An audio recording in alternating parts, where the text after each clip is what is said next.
Welcome in AK study में हूं अरुण कुमार यादव और इस वीडियो में शुरू कर रहा हूं क्लास 10th का चैप्टर नंबर 15। चैप्टर का नाम है प्रोबेबिलिटी। तो इस वीडियो में हम सबसे पहले देखेंगे प्रोबेबिलिटी का इंट्रोडक्शन, उसके बाद हम देखेंगे एक्सरसाइज 15.1 के क्वेश्चन नंबर 1 से लेके 7 तक का सॉल्यूशन। ठीक है, और इससे पहले की वीडियोस के लिंक आपको मिल जाएंगे इस वीडियो के डिस्क्रिप्शन में, तो वहां से आप उनको देख सकते हैं। तो पहले बात करते हैं प्रोबेबिलिटी क्या होती है। तो देखो, जो प्रोबेबिलिटी है ये मैथ्स की एक ब्रांच है जो इस बात से डील करती है कि किसी भी इवेंट के होने के कितने चांसेस या पॉसिबिलिटीज हैं, या फिर उस इवेंट के ना होने के कितने चांसेस या पॉसिबिलिटीज हैं। मतलब किसी भी चीज को किए जाने के जब हम चांसेस या पॉसिबिलिटीज को मैथमेटिकली कैलकुलेट करें तो वो प्रोबेबिलिटी बन जाता है। यानी कि जब आप चांस को मैथ्स में लेके आ रहे हो, मैथ्स उसके साथ जोड़ दे रहे हो, तब वो प्रोबेबिलिटी बन जा रहा है। जैसे कि एक सिंपल से एग्जांपल से मैं आपको समझाता हूँ। मान लो आपके पास एक सिक्का है, यानी कि आपके पास है एक कॉइन, और आप इस कॉइन को टॉस करते हो। ठीक है, और आपसे आपका दोस्त पूछे, भाई जब टॉस किया तो ये बता कि हेड आने के कितने चांसेस। आप बोलोगे हाफ चांसेस, यानी आधे चांसेस हेड आने के। वो अगर आपसे पूछता है टेल आने के कितने चांसेस, तो आप बोलोगे आधे चांसेस है टेल आने के। इसी को अगर मैं, जो यहाँ पे बातचीत हो रही है, इसी को अगर मैं मैथमेटिकली रिप्रेजेंट करूं तो मैं बोलूंगा जो प्रोबेबिलिटी है हेड आने की, ठीक है, वो है आधी, यानी कि 1/2। और जो प्रोबेबिलिटी है टेल आने की वो है आधी, यानी कि 1/2। अब देखो इस कहानी में क्या हो रहा है, जब सिक्का उछाला गया तो टोटल दो चीजें आ सकती थी, या तो हेड आ सकता था या फिर टेल आ सकता था। तो जो भी चीजें आ सकती हैं ये आउटकम्स कहलाएंगी। मतलब एक आउटकम है हेड और दूसरी आउटकम है टेल। जो आउटकम है सारी की सारी अगर हमने लिख ली और हमने उसको ऐसे ब्रैकेट में बंद किया तो ये पूरा बन जाता है सैंपल स्पेस। सैंपल स्पेस को हम रिप्रेजेंट करते हैं कैपिटल एस से। तो सैंपल स्पेस का मतलब ये हो गया कि किसी भी चीज को जब आप कर रहे हो तो जितनी सारी आउटकम्स आ रही हैं सबको आप लिस्ट करो, एक सेट में बंद करो, तो ये सारा सेट क्या कहलाएगा, सैंपल स्पेस। अब जब हम बात कर रहे हैं हेड आने की तो नीचे हमेशा आता है टोटल कितने आउटकम्स हैं। तो यहाँ पे देखो 1 2, टोटल आउटकम्स है 2, इसलिए मैंने नीचे 2 लिखा। और हेड कितनी बार है, यहाँ पर 2 में से 1 बार हेड आ रहा है, तो मतलब 1 ऊपर लिखेंगे। तो 1/2 हो जाएगी प्रोबेबिलिटी हेड आने की जब एक सिक्के को उछाला गया। और इसी तरह से अगर हम बात करें प्रोबेबिलिटी ऑफ टेल की, तो फिर से टोटल आउटकम्स तो 2 है और टेल इनमें से 1 बार है, तो यानी 1/2, यानी कि हाफ, यानी कि आधी प्रोबेबिलिटी है टेल आने की। तो देखो यहीं से प्रोबेबिलिटी का बिल्कुल बेसिक सा फॉर्मूला निकल के आता है। मान लो अगर आपके पास कोई इवेंट है ई, आपके पास कोई इवेंट क्या है ई, और आप इसकी प्रोबेबिलिटी निकालना चाहते हो, तो फॉर्मूला आप क्या लगाओगे, फॉर्मूला आप लगाओगे, देखो नीचे तो हमेशा आएगा total number of outcomes, denominator में हमेशा क्या आएगा, नंबर ऑफ टोटल आउटकम्स। ठीक है ना, डिनोमिनेटर में हमेशा यही आएगा, नंबर ऑफ टोटल आउटकम्स। जैसे कि आप यहां पर देख लो, जब हमने सिक्का उछाला तो टोटल आउटकम्स 1 2, यानी टोटल आउटकम्स 2 थी, तो हमने देखो नीचे कितना लिखा है, 2 लिखा है। तो नीचे तो हमेशा यही आएगा। ऊपर क्या आएगा, जो भी यहां पर आप इवेंट ले रहे हो इसके फेवर में कितने इवेंट हैं, या फिर कितने, ऊपर क्या आएगा, जो भी इवेंट आप यहां पे ले रहे हो इसके फेवर में कितनी आउटकम्स हैं वो ऊपर आएंगी। तो यहां पे आप लिखोगे नंबर ऑफ आउटकम्स, ठीक है, number of outcomes favourable to E. ठीक है, ई के फेवर में कितनी है, मतलब जो भी आप यहाँ पे लिखोगे उसको ई से कंपेयर करना। जैसे यहाँ पे मैंने एच लिखा था, तो यहाँ पे जो ऊपर आएगा वो एच के फेवर में आएगा। तो एच के फेवर में कौन है, खुद हेड, यानी 1 बार। ठीक है ना, तो एक इवेंट जो था वो एच के फेवर में था, इसलिए यहाँ पे आया। टोटल 2 थे। इस तरह से जब मैंने टेल लिखा था तो नीचे तो टोटल आएगा, टोटल 2 थे, और टेल के फेवर में कितने लोग हैं, 1, तो यहाँ पे 1/2। तो ये जो है सबसे बेसिक फॉर्मूला है, ठीक है, प्रोबेबिलिटी का। ये आपको याद रखना है, 10th लेवल पे इतना आपके लिए बहुत हो जाएगा। ठीक है, तो ये आप याद रखना प्रोबेबिलिटी का फॉर्मूला। अब थोड़ी और बातें करते हैं आगे प्रोबेबिलिटी के बारे में, इसी को थोड़ा एक और एग्जांपल से समझते हैं। ठीक है, पहले धीरे धीरे हम कुछ एग्जांपल से अपने बेसिक क्लियर कर लेंगे, फिर आगे चलेंगे। ठीक है ना, अब मान लो एक डाइस है आपके पास, ठीक है ना, आपके पास क्या है, एक डाइस है, और इसको फिर से उछाला जाता है। तो क्या क्या आ सकता है, ठीक है, जो जो आ सकता है उसको हम सैंपल स्पेस में लिखेंगे, यानी कि कैपिटल एस। तो देखो जब आपने डाइस उछाला, आपने लूडो जरूर खेला होगा, तो क्या क्या आ सकता है, या तो आपके पास 1 आया होगा, अगर 1 नहीं आया तो हो सकता है 2 आया हो, 2 भी नहीं आया तो हो सकता है 3 आया हो, इस तरह से 4 5 6, इनमें से कोई एक आएगा। ठीक है ना, एक बार में तो कोई एक ही आएगा जब आप उछालोगे, लेकिन इनमें से वो कोई एक होगा। अब अगर आपसे कोई पूछे प्रोबेबिलिटी बता दो इवन होने की, जो नंबर आया है उछालने के बाद वो इवन है, इसकी प्रोबेबिलिटी बताओ, तो आप क्या करोगे, आप इस फॉर्मूले को देखोगे। ठीक है, नीचे क्या है, नंबर ऑफ टोटल आउटकम्स, यानी कि जो नंबर ऑफ टोटल आउटकम्स होंगी वो तो नीचे आएगा। टोटल कितनी है, 1 2 3 4 5 6, तो हमेशा नीचे आएगा 6 यानी कि 6। ऊपर क्या है, number of outcomes favourable to E, यहां पर ई था लेकिन यहाँ पे क्या है, इवन। तो इनमें से इवन कौन कौन है, इवन के फेवर में कौन कौन है, इवन के फेवर में है ये 2 4 और 6, ये 3 इवन है। ठीक है ना, 1 2 3 लोग इवन के फेवर में, तो यहाँ पे हो जाएगा 3। तो मतलब प्रोबेबिलिटी ऑफ इवन नंबर हो जाएगा 3/6 जब एक डाइस को उछाला जाता है। इसको आप काटोगे तो 3 1 जा 3, 3 2 जा 6 हो जाएगा। इसी तरह से देखो, अगर आपसे कोई पूछे कि प्रोबेबिलिटी बताओ कि जब डाइस उछाला गया तो एक ऐसा नंबर आया होगा जो कि बड़ा होगा 5 से। ठीक है, तो यहां पर देखो ऐसे कितने नंबर है जो 5 से बड़े हैं, सिर्फ एक नंबर है ऐसा 6 जो 5 से बड़ा है। तो मतलब सिर्फ एक ही नंबर हमें ऐसा मिल रहा है जो 5 से बड़ा है, और टोटल तो नीचे आएगा, टोटल आउटकम्स कितनी है, 6। ठीक है ना, तो ये हो जाएगा 1/6। तो इतना आपको समझ में आ गया। अब देखो जो अगला कॉन्सेप्ट है आपको यहाँ पे समझना है, ठीक है, जो आपको पता होना चाहिए क्योंकि आपके बहुत काम आएगा, वो ये है कि किसी भी इवेंट के होने की प्रोबेबिलिटी को हम डिनोट करते हैं PE से। ठीक है, P क्या है, इवेंट के होने की प्रोबेबिलिटी, और प्लस में प्रोबेबिलिटी नॉट E, इसको हम डिनोट करते हैं इसके ऊपर ऐसे बार लगा के। ठीक है, तो यहां पर जो ये इसके ऊपर मैंने बार लगाया, इसको हम रीड करेंगे नॉट E। ठीक है ना, आप इस बात को याद रखना। तो किसी भी इवेंट के होने का प्रोबेबिलिटी प्लस में उस इवेंट के ना होने की प्रोबेबिलिटी कितना आता है, 1 आता है। ठीक है, मतलब कि अगर मैं इसको आपको एग्जाम्पल समझाऊं कि ये सही कैसे है, तो आप ऐसे समझो, यही कहानी है हमारे पास। मान लो हमारे पास एक इवेंट है इवन नंबर आने की प्रोबेबिलिटी। ठीक है, तो यहां पर मैंने लिखा प्रोबेबिलिटी ऑफ इवन नंबर। ठीक है, प्रोबेबिलिटी ऑफ इवन नंबर कितना हो जाएगा, 1 2 3 4 5 6, टोटल कितने थे, 6 थे। इनमें से इवन कितने हैं, 1 2 3, यानी 3/6 यानी कि 1/2, जैसे कि अभी बताया था। अब अगर मैं प्रोबेबिलिटी ऑफ नॉट इवन निकालूं, ठीक है, तो इसको मैं ऐसे लिख सकता हूं नॉट इवन, या फिर आप ऐसे भी लिख सकते हो इवन लिखो, इसके ऊपर बार लगा दो, आपकी मर्जी है। ठीक है, तो अगर इवन नहीं है जो इसकी प्रोबेबिलिटी निकालूं तो टोटल तो 6 ही है, लेकिन इवन नहीं है ऐसे कितने हैं, ये इवन नहीं है 1, ये भी इवन नहीं है 2, ये भी इवन नहीं है 3, तो ये भी कितना हो गया 3, यानी कि कितना आ गया 1/2। अब अगर मैं इन दोनों को ऐड करूं, यानी probability of even number, probability of even number plus probability of not even, probability of not even, तो कितना आएगा, देखो इवन आने की प्रोबेबिलिटी, या फिर यही लिखते हैं इवन आने की प्रोबेबिलिटी कितनी है 1/2, प्लस नॉट इवन जो इवन नहीं है उसकी प्रोबेबिलिटी भी कितनी है 1/2, हाफ प्लस हाफ कितना हो जाएगा 1, यानी कि कितना आ जाएगा 1 आ जाएगा। तो आपको याद रखना है probability of E plus probability of not E कितने के बराबर होता है, 1 के बराबर होता है। मतलब कि किसी भी इवेंट के होने का प्लस उस इवेंट के ना होने का जो प्रोबेबिलिटी होएगा वो कितना आएगा, दोनों को जोड़ के 1 आएगा। तो आपको ये क्लियर हो गया। अब अगले कॉन्सेप्ट की बात करते हैं।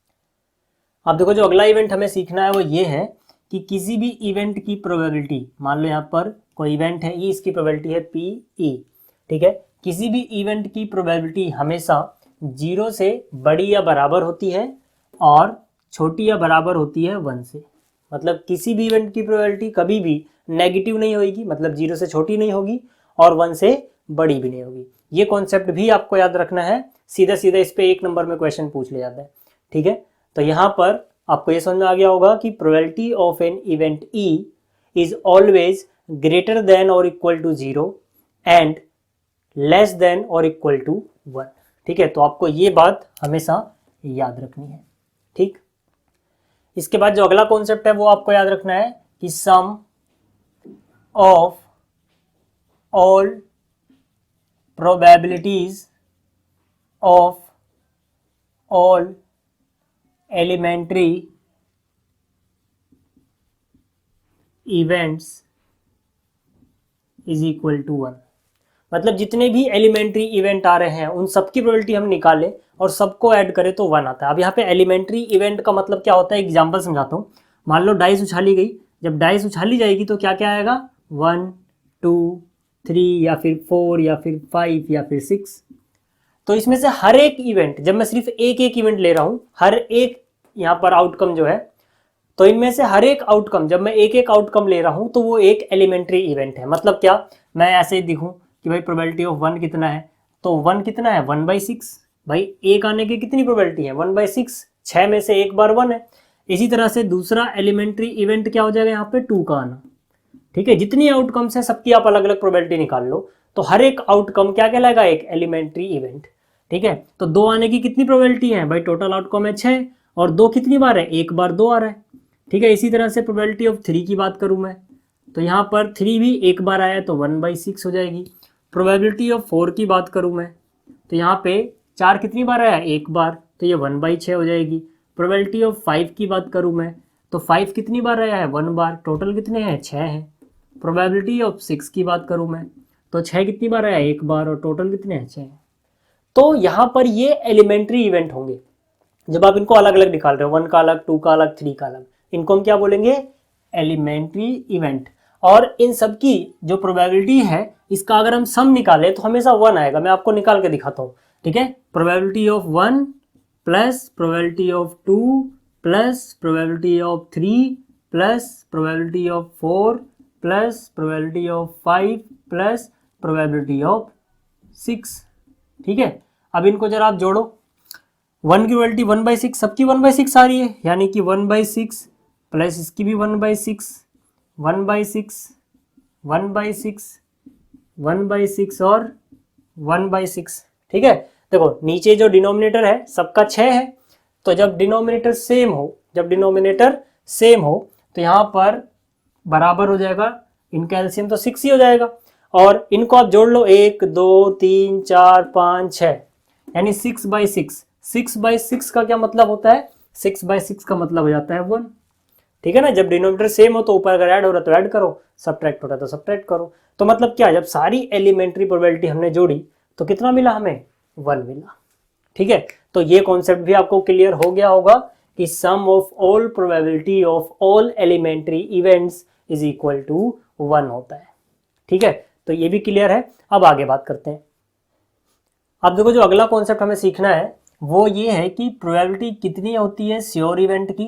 ठीक है ना, श्योर इवेंट की कितनी प्रोबेबिलिटी होती है, और श्योर इवेंट किसे कहेंगे हम, और प्रोबेबिलिटी कितनी होती है इम्पॉसिबल इवेंट की। ठीक है, इम्पॉसिबल इवेंट जो भी होगा उसकी प्रोबेबिलिटी कितनी हो जाएगी, और इम्पॉसिबल इवेंट हम बोलेंगे किसको। ठीक है, तो आपको याद रखना है, श्योर इवेंट का मतलब ऐसा इवेंट जो पक्का है कि होगा ही होगा, 100% पक्का क्या है कि होगा ही होगा, तो इसकी प्रोबेबिलिटी हो जाएगी 1, क्योंकि 1 से बड़ी तो हो नहीं सकती प्रोबेबिलिटी। ठीक है ना, और प्रोबेबिलिटी इम्पॉसिबल इवेंट की हो जाएगी 0। इम्पॉसिबल इवेंट का क्या मतलब हुआ, ऐसा इवेंट जो हो ही नहीं सकता। जब जो हो ही नहीं सकता तो उसके चांसेस भी 0 है, तो उसकी प्रोबेबिलिटी भी क्या हो जाएगी, अब जो हो ही नहीं सकता उसकी प्रोबेबिलिटी तो भाई 0 ही होगी ना। अगर मैं एग्जाम्पल से समझाऊं कि ऐसा आ कैसे रहा है, ठीक है, तो आप ऐसा समझो कि आपके पास एक बैग है, बैग में यहाँ पर 3 गेंदे हैं, यानी 3 बॉल्स हैं, और तीनों बॉलों का जो कलर है, 3 बॉल्स हैं और इसका कलर क्या है, रेड। तीनों का कलर रेड है, तीनों का कलर क्या आया, रेड आया। आपसे बोला गया कि आपको आंख बंद करके इसमें हाथ डालना है और एक बॉल निकालनी है।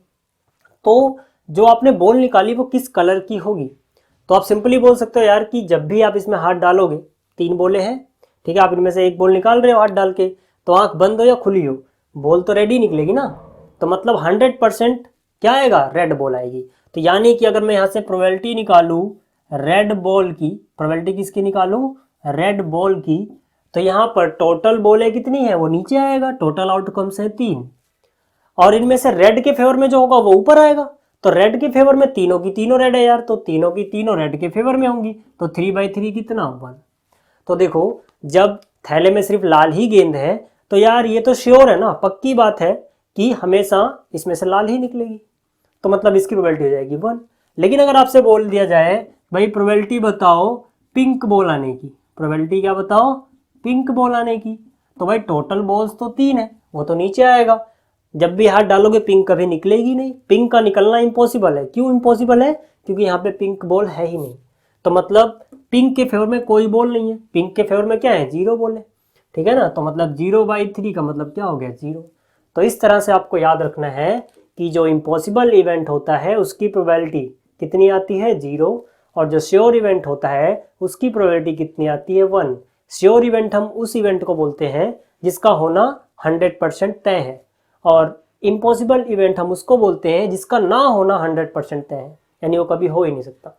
तो ये कुछ बेसिक कॉन्सेप्ट थे जो आपको समझने जरूरी है। ठीक है, इस क्वेश्चन को करने के लिए आप शुरू करते हैं क्वेश्चन नंबर 1 से।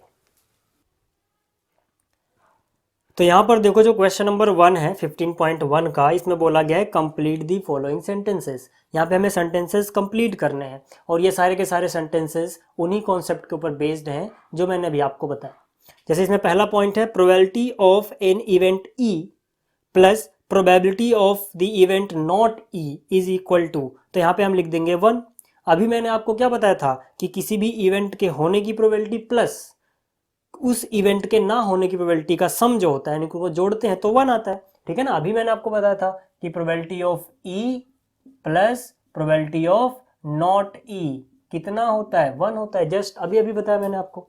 ठीक है, इसके बाद क्या लिखा हुआ है सेकंड में, सेकंड जो इसमें फिल इन द ब्लैंक है उसमें लिखा है the probability of an event that can not happen is dash such event is called dash. तो यहाँ पे मतलब ये है कि वो इवेंट जो हो ही नहीं सकता, कैन नॉट हैपन, उसकी प्रोबेबिलिटी कितनी होती है, तो यहाँ पे हम लिखेंगे 0 होती है। सच इवेंट इज कॉल्ड, ऐसे इवेंट को हम क्या बोलते हैं, इम्पॉसिबल इवेंट बोलते हैं, अभी बताया मैंने। तो इसका आंसर क्या हो जाएगा, पहले में 0 फिल करोगे फिर इम्पॉसिबल इवेंट। ठीक है, थर्ड जो इसका पार्ट है इसमें बोला गया है the probability of an event that is certain to happen is dash such an event is called dash. मतलब कि ऐसा इवेंट जो सर्टेन है, मतलब 100% तय है, निश्चित है कि होगा ही होगा, उसकी प्रोबेबिलिटी क्या होगी, तो हम बोलेंगे उसकी प्रोबेबिलिटी होगी 1। और ऐसे इवेंट को हम क्या बोलते हैं, ऐसे इवेंट को हम बोलते हैं श्योर इवेंट, या फिर आप इसको सर्टेन इवेंट भी बोल सकते हो। ठीक है, तो यहाँ पर ये हो जाएगा। जो इसका चौथा पार्ट है, ठीक है ना, पहले क्वेश्चन का, उसमें क्या बोला गया, उसमें बोला गया है sum of all probability of all the elementary event of an experiment is dash. तो यहाँ पे हम बोलेंगे आंसर आएगा 1। अभी मैंने आपको करके दिखाया था एक एग्जांपल के थ्रू कि सारी की सारी एलिमेंट्री प्रोबेबिलिटी का अगर हम सम निकालें, एलिमेंट्री इवेंट्स की प्रोबेबिलिटी का सम निकालें तो वो 1 आता है, तो इसमें आ जाएगा 1। जो इसका पांचवा पार्ट है वो क्या है, probability of an event is greater than equal to dash and less than equal to dash. मतलब किसी भी इवेंट की प्रोबेबिलिटी किससे बड़ी या बराबर होती है, तो हम बोलेंगे 0 से बड़ी या बराबर होती है, और किससे छोटी या बराबर होती है, हम बोलेंगे 1 से छोटी या बराबर होती है। तो इसका आंसर हो जाएगा 0 और दूसरे में आ जाएगा 1। अब देखो जो क्वेश्चन नंबर 2 है, इसमें हमसे बोला गया है which of the following experiments have equally likely outcomes explain. मतलब कि हमें कुछ एक्सपेरिमेंट्स गिवन है और हमसे बोला गया है कि ऐसे कौन कौन से एक्सपेरिमेंट हैं जिनकी जो आउटकम्स हैं वो इक्वली लाइकली है, क्यों है ये भी एक्सप्लेन करो। तो यहाँ पर इस क्वेश्चन का आंसर देने के लिए आपको जो ये टर्म लिखी हुई है ना, इक्वली लाइकली आउटकम्स, इसको समझना होगा। अगर आपको ये चीज समझ में आ गई तो आप इस क्वेश्चन का आंसर या फिर इस जैसे क्वेश्चन का आंसर दे सकते हो।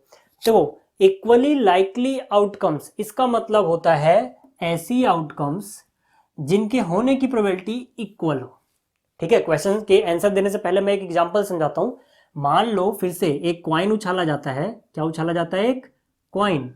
तो जब कॉइन उछाला जाएगा तो इसकी आउटकम्स क्या क्या सकती हैं, या तो हेड या तो टेल। ठीक है, दो ही आउटकम्स इस पे पॉसिबल है, हेड या फिर टेल। अब ये दोनों की प्रोबेबिलिटी बराबर होती है, ठीक है ना। देखो हेड की प्रोबेबिलिटी कितनी होती है 1/2, और टेल की प्रोबेबिलिटी कितनी हो जाएगी 1/2। तो दोनों की प्रोबेबिलिटी क्या है, बराबर है, मतलब क्या, इक्वल है। तो इनके होने की पॉसिबिलिटीज भी इक्वली लाइकली होंगी। तो मतलब ऐसा आउटकम्स, ऐसा एक्सपेरिमेंट जिसकी सारी जितनी भी आउटकम्स हैं सबकी प्रोबेबिलिटी एक जैसी आए, बराबर आए, तो उस एक्सपेरिमेंट को बोलेंगे कि उसकी आउटकम्स इक्वली लाइकली है। जैसे कि सिक्के का उछाला जाना और हेड या टेल का आना इक्वली लाइकली है, क्योंकि दोनों की प्रोबेबिलिटी हाफ हाफ आती है, बराबर बराबर आती है। तो आपको इतना समझ में आ गया कि इक्वली लाइकली आउटकम कहते किसे हैं, तब आप ये क्वेश्चन कर सकते हो। देखो इसका पहला पार्ट देखो जरा ध्यान से देखना।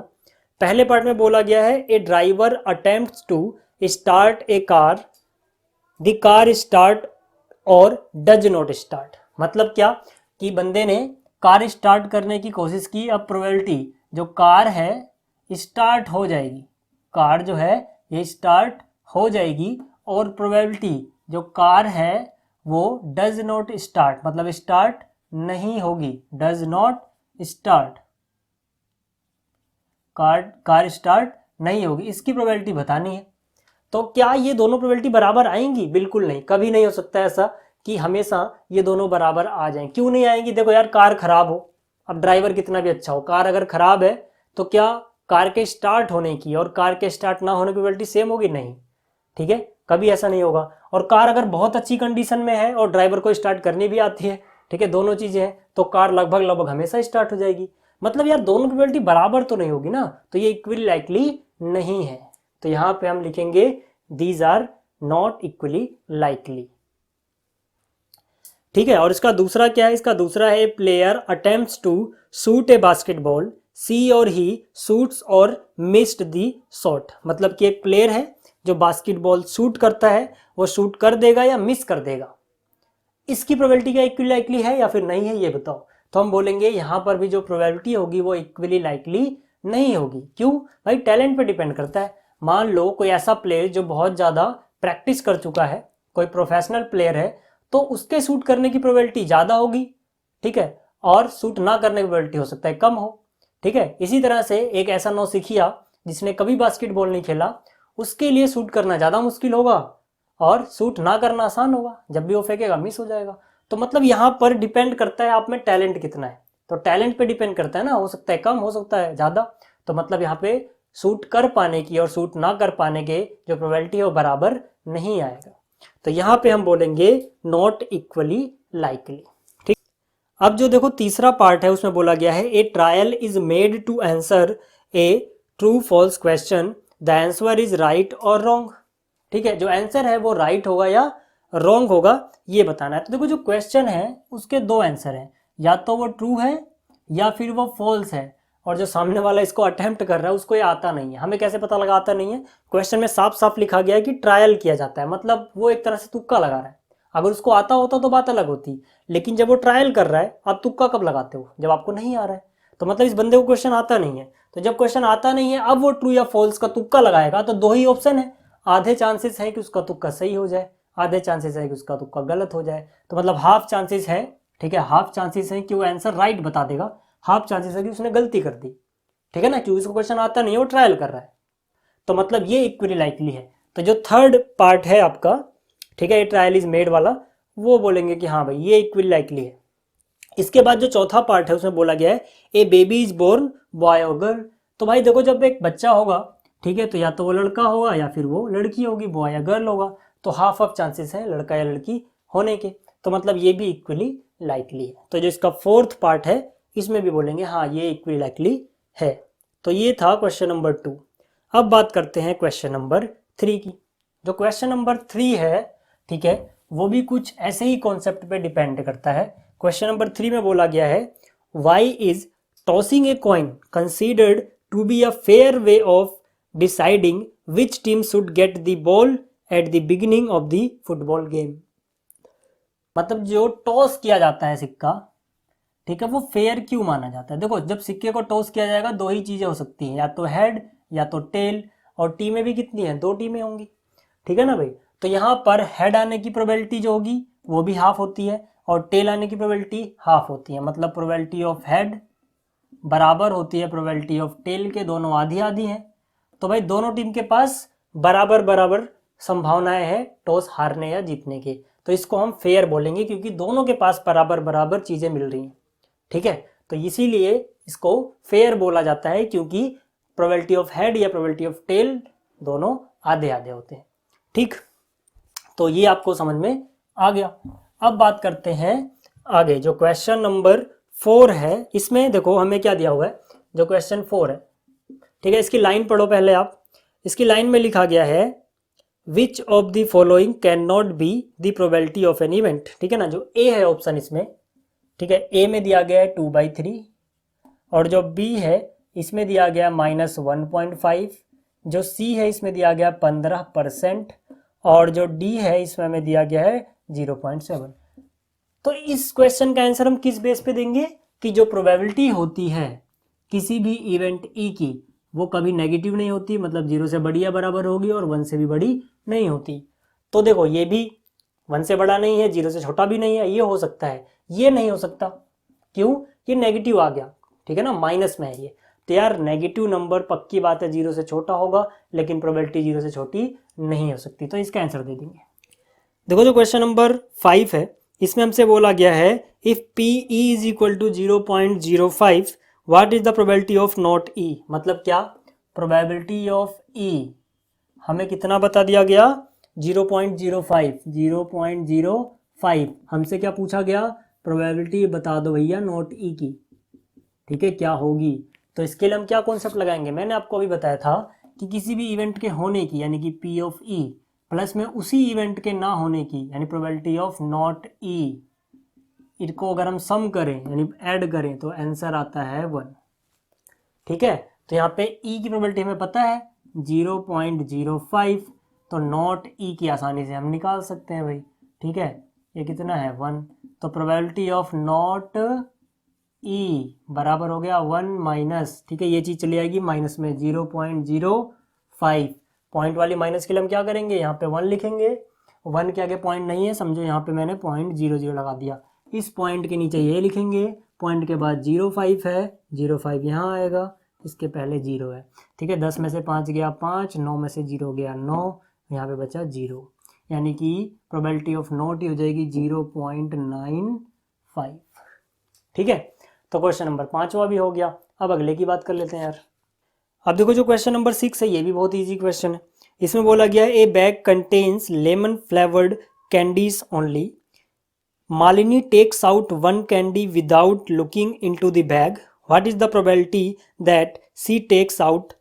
First option an orange flavoured candy, second option a lemon flavoured candy. मतलब कहानी में क्या है कि एक बैग है और इसमें कुछ टॉफियां हैं, कैंडीज हैं, ठीक है। मान लो क्या है ये? टॉफियां। कितनी है हमें नहीं पता, कितनी हमें नहीं पता, एन नंबर ऑफ कैंडीज हैं, ठीक है ना। यहाँ पे मैंने 4 बनाए थे, मैं समझना 4 बोल रहा हूँ मैं, हमें नहीं पता कितनी है, लेकिन इतना पता है कि सिर्फ उसमें लेमन के फ्लेवर्ड की है, ठीक है। उनका फ्लेवर क्या है? लेमन फ्लेवर्ड, ठीक। अब हमसे 2 पार्ट में क्वेश्चन पूछा गया है। पहले पार्ट में बोला गया है प्रोबेबिलिटी बताओ कि जो उनका फ्लेवर होगा, ठीक है, फ्लेवर जो होगा वो क्या हो जाएगा? पहले बोला गया ऑरेंज, फ्लेवर इज ऑरेंज, ठीक है। तो यहां पर देखो, अब कितनी भी टॉफियां हमें मतलब नहीं है, लेकिन इतना तो पक्का है सारी की सारी लेमन फ्लेवर्ड है। और जब लेमन फ्लेवर्ड है तो ऑरेंज वाली कभी निकलेंगी? कभी नहीं निकलेंगी, तो मतलब इसकी प्रोबेबिलिटी हो जाएगी 0। इसी तरह से जो सेकंड है उसमें पूछा गया है प्रोबेबिलिटी बताओ जो फ्लेवर है, लिख लेना आप इसे, फ्लेवर इज लेमन। फ्लेवर क्या है? लेमन है। तो पक्की बात है यार, जब भी निकालोगे लेमन ही निकलेगी, सारी की सारी लेमन है, तो श्योर इवेंट हो गया, तो 1। ये इम्पॉसिबल इवेंट था, क्योंकि लेमन में से कभी ऑरेंज नहीं निकलेंगी, ठीक है। तो ये था क्वेश्चन नंबर 6। अब बात करते हैं 7 की। अब देखो जो क्वेश्चन नंबर 7 है, इसमें हमसे बोला गया है it is given that in A group of 3 students the probability of 2 student not having the same birthday is 0.992। What is the probability that the 2 student have the same birthday. मतलब कि 3 में से 2 स्टूडेंट का birthday same नहीं होगा, यानी कि एक ही डेट पे नहीं होगा, इसकी प्रोबेबिलिटी हमें बताई गई है 0.992।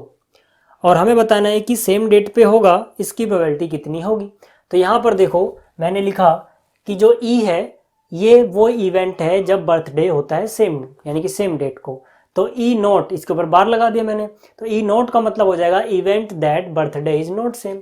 हमें क्या दिया गया? हमें ई नॉट की वैल्यू दी गई है, नॉट सेम वाले की वैल्यू दी गई है 0 पॉइंट, ठीक ना। प्रोबेबिलिटी ऑफ ई नॉट की वैल्यू दी गई 0.992। हमसे प्रोबेबिलिटी ऑफ ई मतलब पूछा गया, यानी कि सेम बर्थडे होने का पूछा गया। तो हम लिखेंगे probability that birthday is same, ठीक है ना, यानी पीई प्लस पी नॉट यानी कि नॉट सेम, बराबर तो 1 आएगा हमेशा, ठीक है। तो यहाँ पर ई की वैल्यू हमें निकालनी है, प्रोबेबिलिटी ऑफ ई की, और ई नॉट हमें पता है 0.992, 1 आ गया, ठीक है। तो यहाँ से प्रोबेबिलिटी ऑफ ई जो होगा वो 1 माइनस 0.992 हो जाएगा। 1 में से घटा लो यार इसे, तो 1 के बाद पॉइंट नहीं है तो 0 लगाओ, ये पॉइंट ये रहा 992, ठीक है, और माइनस कर दो। 10 में से 8 गया 2, 9 में से 9 गया 0, 9 में से 9 गया 0, तो मतलब आंसर आएगा 0.008।